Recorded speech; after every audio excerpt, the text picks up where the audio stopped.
As highly sensitive people, we tend to do things more slowly than others. We tend to do things somewhat thoroughly, but slowly. And it can lead to a feeling like you're behind sometimes, stressful feeling. Like compared to other people, your own age, you may feel like you're falling behind. They've raced ahead and you're still deciding what to do, or you're still trying to figure out how to do it well. And that can be stressful. So we're going to look at a situation like that, and we'll do a little bit of the work on it. So the first step is to see if you can find a particular situation where you were comparing like this. Maybe it was with people from your university or your school. Maybe it's with a partner. Maybe it's with brothers and sisters or with friends. It could be social, it could be professional, or it could be any kind of situation where you're thinking you want to be ahead and you want to be, or at least up to where others are, and you're seeing yourself as lagging behind. So take a minute, see if you can find a moment where you had that feeling of comparison and you were the loser.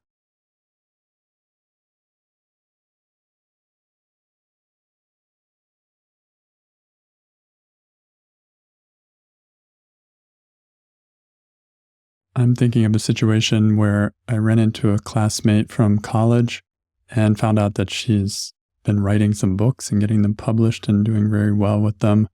And by comparison, I feel like, oh, I'd like to write a book, but it's not happening. Certainly not anytime soon. So how is it for you? Were you feeling this comparison with other people?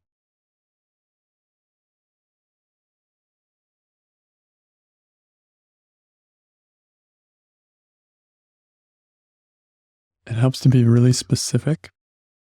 So if you can find a moment and land there.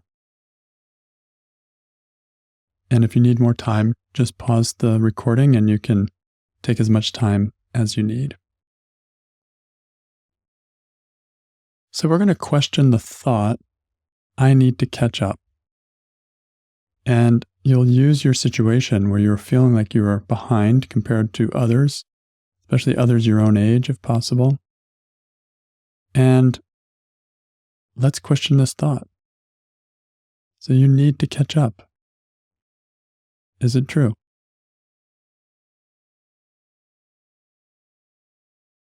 And this is a yes or a no. So take your time to see where it lands and wait for something deeper inside to answer this.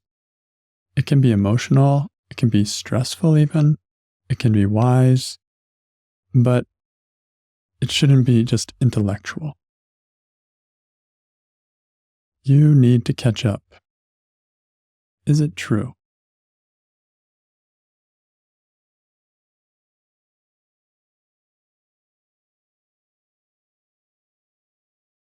I'm going with the visceral feeling that is a yes. I do need to catch up. So if your answer is yes, then go with me to question 2, which is, can you absolutely know it's true that you need to catch up? And ask that part inside that is feeling bad when comparing you to other people. And you absolutely know it's true. You need to catch up.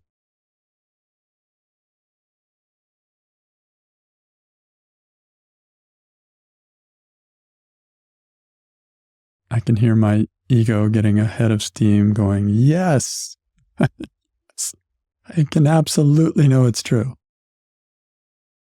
And I'm just going to give it another minute just to see if that settles and anything else comes up, or whether I just go with that answer. Can you absolutely know it's true? You need to catch up.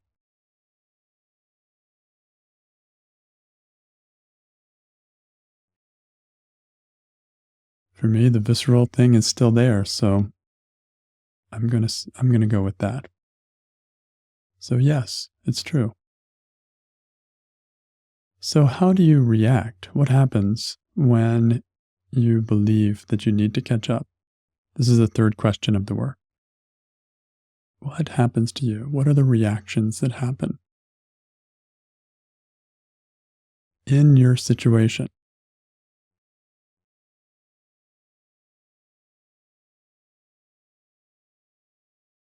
So I'm seeing my classmate and I'm happy for her, but I'm also a little jealous, kind of judging myself like, oh, you've wasted a lot of time. It's too late. It's a little feeling of shame there. How about you? What happens to you when you think that you need to catch up?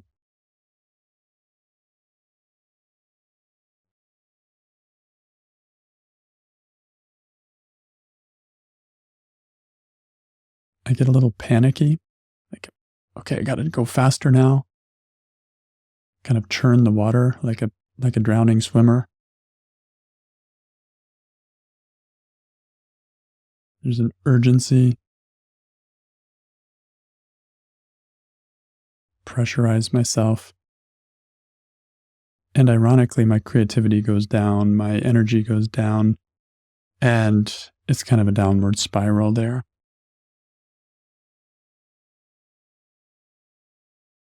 So, what happens to you when you think you need to catch up?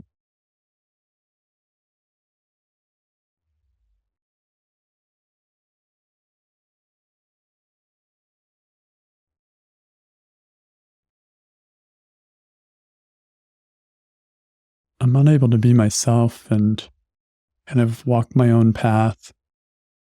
I'm on the outside, she's on the inside. She's got the real path, and I'm just, yeah, kind of pseudo. I'm not really where I'm supposed to be. It's like she's the center of the universe instead of me.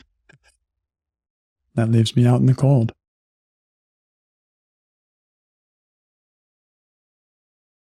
How does it affect how you communicate with whoever it is you're comparing with that you think you've fallen behind with?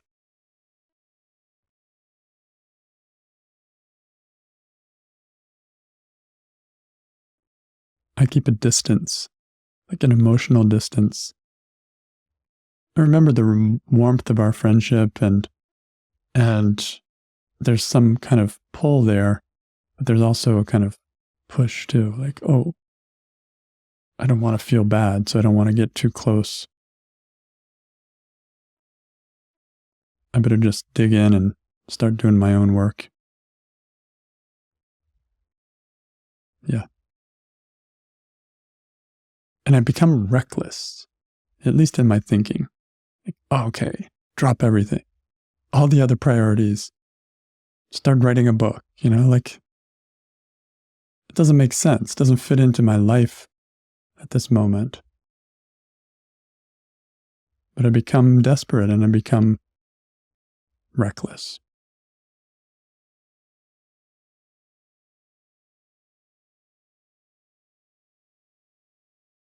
So let's go to question 4. In your situation, be there in the same comparison that you were started with. But imagine for a moment that you didn't believe that you needed to catch up. Who would you be with that thought not there? There's just no trace of that thought by some miracle that you need to catch up. If it wasn't there, who would you be when you see the person you're comparing yourself to?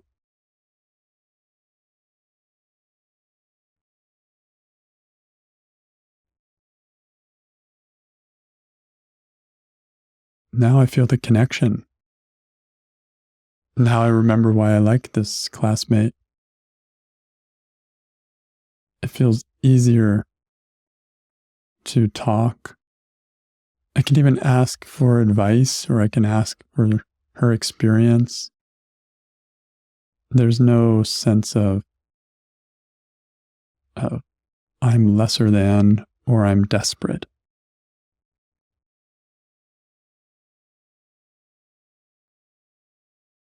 Who are you without the thought you need to catch up?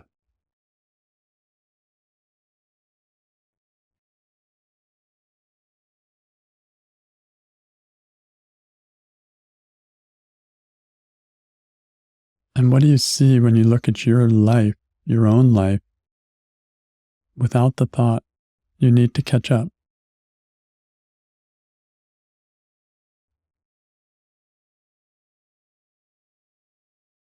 I see so much richness in my life. Even as I look in my past, I've done so many things that were meaningful to me, and it wasn't a straight path, but it's been also a good path.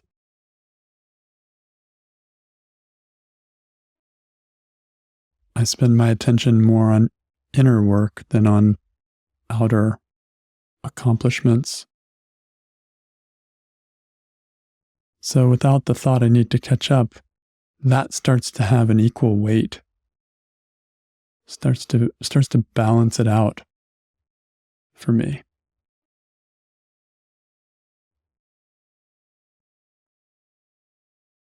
Yeah, like we all only have so much time and you have to focus on something.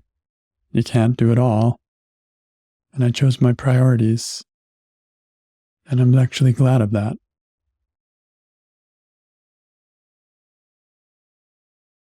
So who would you be looking at your own path now and moving forward if you didn't have the thought you need to catch up and be like these others that you're comparing to?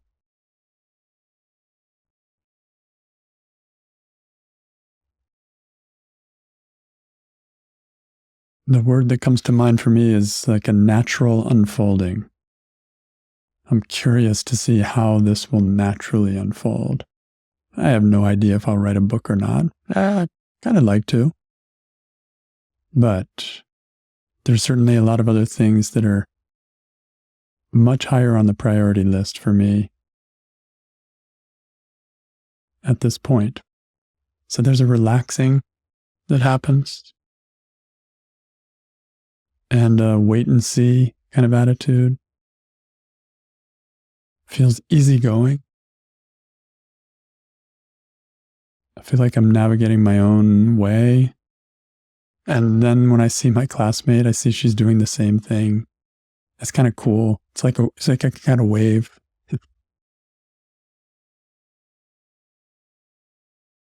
That's who I am without the thought I need to catch up. So seeing this shows how a simple, innocent sounding thought like I need to catch up can cause a lot of stress. It can make me more desperate, more stressed, more grasping and self-judging. And so without that thought, by comparison, it's a much easier, more easygoing feeling. And all we looked at in this little thought experiment is comparing with the thought and without the thought. Same situation, nothing's changed, but that thought makes a big difference. Thoughts are powerful. And this one we've seen really is. So, if that's the effect of the thought, let's try turning it around and seeing if the opposite might hold some truth or might sit better, because we're looking for inner balance here. So a turnaround would be, instead of I need to catch up, I don't need to catch up. So let's hold that and play with it and see if it could make some sense. See if there's any truth to it for you. So take a moment Where do you see in your situation the possibility that maybe you don't need to catch up?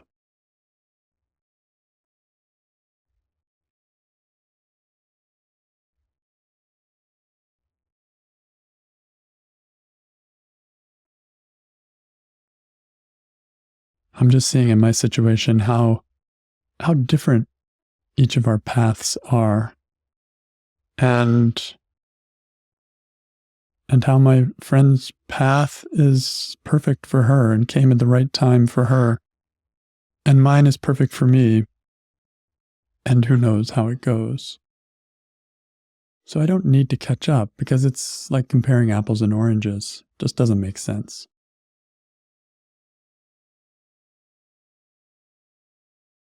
I don't need to catch up. How about you? What's an example that makes some kind of sense for you of why you may not really need to catch up at all? Maybe.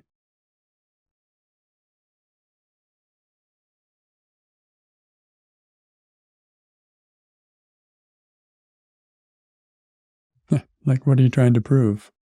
I'm thinking about myself here. I'm trying to prove that I'm as good as my classmates. Trying to keep up with the Joneses here. When I see it that way, it just seems kind of silly. Like, what do I get if I write a book? Like, oh, now I'm great or something?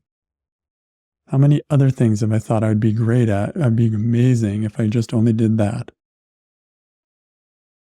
This is just one more of those.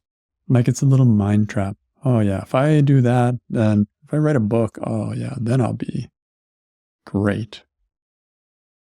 Just what the ego loves. So I don't need to catch up because I don't need to fulfill every desire that the ego has. That's just like nice to have stuff, like little cherries on top here and there, but not really the substance of life. So I don't need to catch up. Maybe the turnaround is I need to slow down. I need to catch up with me. Yeah.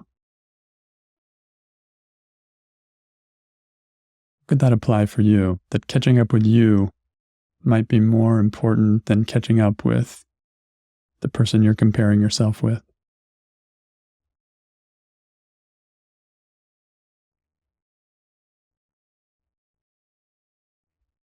What I love about me when I'm really in touch with where I actually am is that I'm just, it's always really clear what the next step is for me.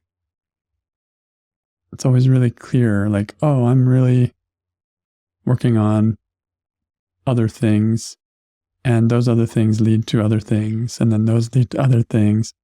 And when I catch up with me, I'm just right in the right place every time.